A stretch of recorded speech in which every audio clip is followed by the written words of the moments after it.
ক্যালিফোর্নিয়ায় loss অ্যাঞ্জেলেসে স্মরণকালের ভয়াবহ দাবানলে পুড়ে ছাই হয়েছে হাজার হাজার একর জমি। এখন আগুন নিয়ন্ত্রণে আসলেও ঝুঁকি রয়ে গেছে। স্থানীয় প্রশাসনিক কর্মকর্তারা বাসিন্দাদের আরও এক সপ্তাহ ক্ষতিগ্রস্ত এলাকা থেকে দূরে থাকার নির্দেশ দিয়েছেন। বিদ্যুৎ ও গ্যাসের লাইন ক্ষতিগ্রস্ত হওয়ায় এবং বিষাক্ত বর্জ্যের ঝুঁকি তৈরি হওয়ায় এই সতর্কতা জারি করা হয়েছে। বাংলাদেশের সাথে ইতিবাচক সম্পর্ক চায় ভারত। সীমান্তবর্তী অঞ্চলে কাঁটাতারের বেড়া এবং আন্তঃসীমান্ত অপরাধ প্রতিরোধে বাংলাদেশের সঙ্গে কাজ করতে আগ্রহ প্রকাশ করেছে ভারত। ভারতীয় পররাষ্ট্র মন্ত্রণালয়ের মুখপাত্র রণধীর জয়সওয়াল বলেছেন, বাংলাদেশ ভারত সম্পর্ক আরও গভীর এবং ইতিবাচক দিকে এগিয়ে নিয়ে যেতে চায় তারা। বিদায়ী ভাষণে আমেরিকানদের সতর্ক করেছেন মার্কিন প্রেসিডেন্ট জো বাইডেন। ডোনাল্ড ট্রাম্পের অধীনে আমেরিকায় বিপজ্জনক অলিগার্কিক অভিজাত গোষ্ঠী বিকাশের বিরুদ্ধে মার্কিনবাসীকে সতর্ক হওয়ার আহ্বান জানিয়েছেন তিনি, কেননা তারা দেশের গণতন্ত্র এবং অগ্রযাত্রাকে বাধাগ্রস্ত করে বলে মনে করেন বাইডেন। আগামী 20 জানুয়ারি হোয়াইট হাউস থেকে বিদায় নেওয়ার আগে বুধবার জাতির উদ্দেশ্যে বিদায়ী ভাষণে এসব মন্তব্য করেছেন যুক্তরাষ্ট্রের প্রেসিডেন্ট জো বাইডেন। তার বিদায়ের পর আনুষ্ঠানিকভাবে ক্ষমতা গ্রহণ করবেন নবনির্বাচিত প্রেসিডেন্ট ডোনাল্ড ট্রাম্প। এর আগে 2020 সালে ট্রাম্পকে পরাজিত করে যুক্তরাষ্ট্রের প্রেসিডেন্ট হয়েছিলেন বাইডেন। চীনা মালিকানাধীন ভিডিও শেয়ারিং অ্যাপ টিকটক যুক্তরাষ্ট্রে আনুষ্ঠানিকভাবে নিষিদ্ধ করা হয়েছে। জাতীয় নিরাপত্তার জন্য হুমকি উল্লেখ করে এই সিদ্ধান্ত নেওয়া হয়। নতুন প্রশাসন ক্ষমতা গ্রহণের পর এই সিদ্ধান্তের ভবিষ্যৎ নির্ধারিত হবে।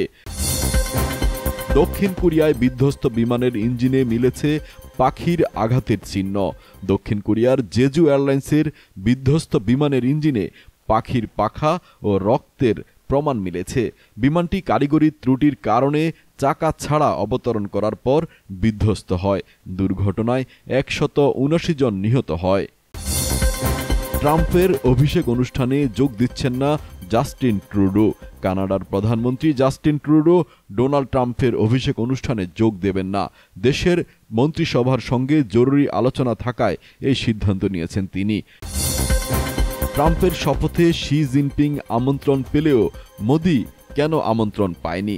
মার্কিন প্রেসিডেন্ট ডোনাল্ড ট্রাম্পের দ্বিতীয় মেয়াদের শপথ অনুষ্ঠানে চীনের প্রেসিডেন্ট শি জিনপিং সহ কয়েকজন রাষ্ট্রপ্রধানকে আমন্ত্রণ জানানো হলেও ভারতের প্রধানমন্ত্রী নরেন্দ্র মোদির নাম তালিকায় নেই।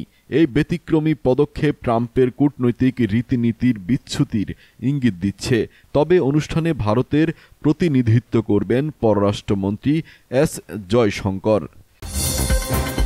বিদায় বেলায় আরও 2500 অপরাধীর সাজা কমিয়েছে বাইডেন প্রশাসন। বিদায়কালীন সময়ে মার্কিন প্রেসিডেন্ট জো বাইডেন নতুন করে আরও 2500 অপরাধীর সাজা কমিয়েছেন। তিনি এই সিদ্ধান্তকে শাস্তির বৈষম্য দূরীকরণ বলে আখ্যায়িত করেছেন। এর আগেও কয়েক হাজার সাজাপ্রাপ্ত ব্যক্তিকে ক্ষমা করেছিলেন জো বাইডেন। গাজায় যুদ্ধবিরতি চুক্তির পরও 101 জনকে জীবন দিতে হয়েছে। ইসরায়েল হামাস যুদ্ধবিরতি চুক্তির পরেও গাজায় সহিংসতা চলছেই। এতে নিহতের সংখ্যা বেড়ে দাঁড়িয়েছে 101, যার মধ্যে 31 জন নারী ও 27টি শিশু রয়েছে। এদিকে জাতিসংঘ গাজায় জরুরি মানবিক সহায়তার প্রয়োজনীয়তার কথা জানিয়েছে। চীনের জনসংখ্যা হ্রাসের ধারা অব্যাহত রয়েছে। তৃতীয় বছরেও কাটেনি এই সংকট। চীনের জনসংখ্যা 2024 সালে আরও 1.39 মিলিয়ন হ্রাস পেয়েছে। এক সন্তান নীতি এবং দ্রুত নগরায়নের প্রভাবজনিত সংকট চীনের অর্থনীতিতে নেতিবাচক প্রভাব ফেলছে। বিশেষজ্ঞরা আশঙ্কা করছেন আসন্ন বছরগুলোতে এই প্রবণতা আরও বাড়তে পারে। ইরান রাশিয়ায় 20 বছরের কৌশলগত চুক্তি স্বাক্ষর হয়েছে। ইরানের প্রেসিডেন্ট মাসুদ পেজেশকিয়ানের রাশিয়া সফরে 20 বছরের কৌশলগত অংশীদারিত্ব চুক্তি সই সম্পন্ন হয়েছে। চুক্তিটি আন্তর্জাতিক ভারসাম্য এবং বহু মেরুকেন্দ্রিক বিশ্ব ব্যবস্থা তৈরিতে গুরুত্বপূর্ণ ভূমিকা পালন করবে বলে জানিয়েছেন ইরানি ও রুশ কর্মকর্তারা।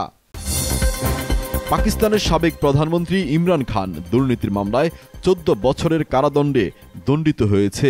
আল কাদির ট্রাস্ট দুর্নীতির মামলায় পাকিস্তানের সাবেক প্রধানমন্ত্রী ইমরান খানকে 14 বছরের কারাদণ্ড এবং তার স্ত্রী বুশরা বিবিকে 7 বছরের কারাদণ্ড দেওয়া হয়েছে।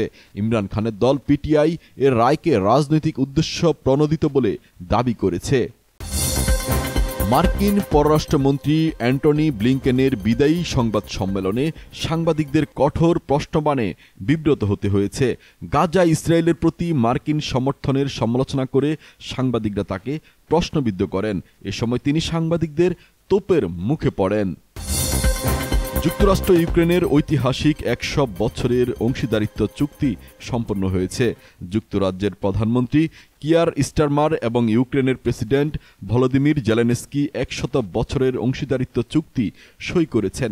চুক্তিটি ইউক্রেনের স্বাধীনতা এবং নিরাপত্তা নিশ্চিত করতে সহায়ক হবে।